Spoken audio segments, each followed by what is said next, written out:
Hello दोस्तों, तो आप लोगों का यूनिक इसी सेंटर में बहुत ही स्वागत है।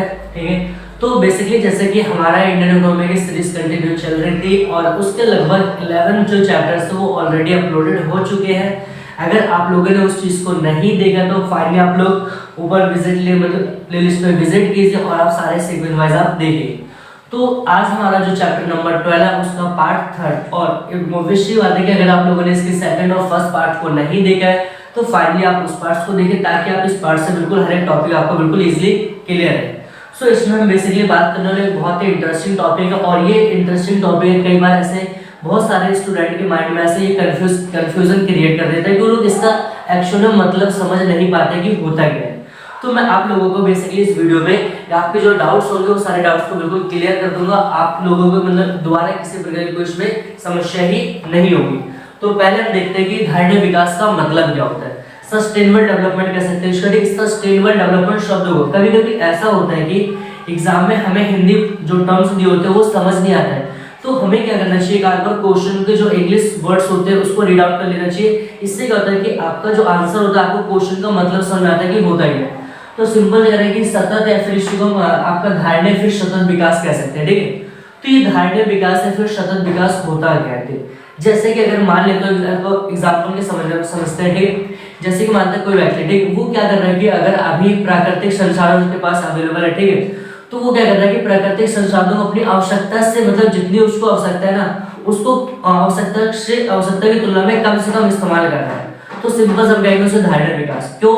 क्योंकि जब वो प्राकृतिक संसाधन कम इस्तेमाल करेगा इन द सेंस की मतलब जो प्राकृतिक साधन होंगे क्या बचेंगे, तो वही क्या करेगा आपका धारणीय विकास।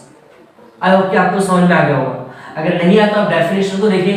कह रहा है कि सतत विकास जो वह विकास है जो भावी पीढ़ी की आवश्यकताओं को पूरा करने की योग्यता को बिना हानि पहुंचाए वर्तमान पीढ़ियों की आवश्यकताओं को पूरा करता है। ठीक है, यहाँ पर करता है कर लेना फिर करना है। ठीक है, तो सिंपल मतलब क्या होता है कि धारणीय विकास एक ऐसी प्रक्रिया होती है जिसमें हम लोग अपनी आवश्यकताओं को पूरा करते हैं, परंतु अपनी आवश्यकताओं को पूरा करने के साथ साथ हम जो भविष्य के लिए भी जो हमारी आने वाली जो पीढ़ी होगी या फिर आने वाली जो जनरेशन होगी उसके लिए भी रिसोर्सेज को क्या हम बचा के रखते हैं। उसी को हम क्या कहते हैं धारणीय विकास ही फिर सस्टेनेबल डेवलपमेंट। आई होप कि आपको डेफिनेशन बिल्कुल क्लियर हो गई।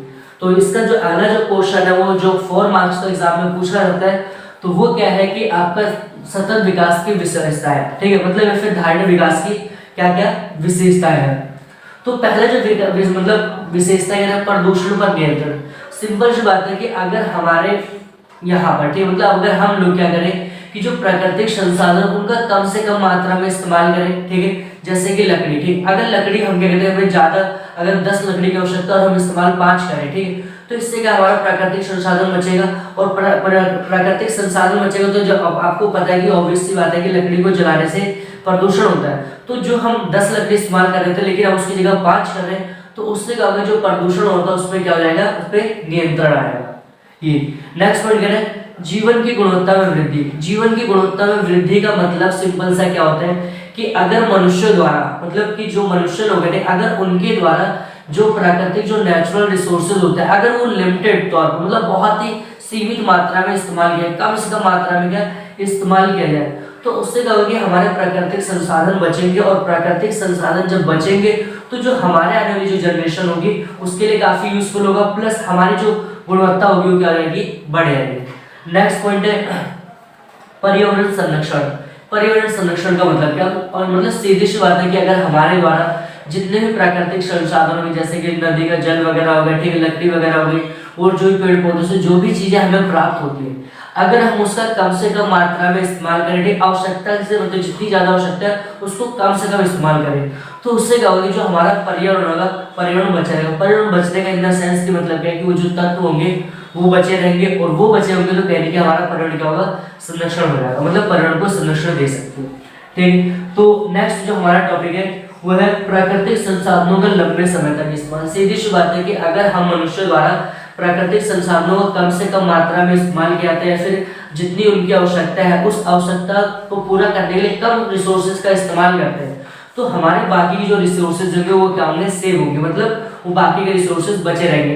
तो वो जो बाकी के रिसोर्सेज बचे रहेंगे वो हम एक लॉन्ग टर्म में क्या कर सकते हैं, उसका इस्तेमाल कर सकते हैं। तो इससे हम कर सकते हैं कि तो आप लोगों को वीडियो पसंद आ रही है लाइक करिए। तो आप लोग कमेंट सेक्शन में आके कमेंट करिए कि पर्यावरण से रिलेटेड ठीक है कानून कब बनाए गए थे। ये कमेंट सेक्शन में जाके आप कमेंट करके बताइए कि आपको कि पर्यावरण का संरक्षण करने के लिए कानून कब बनाए गए थे।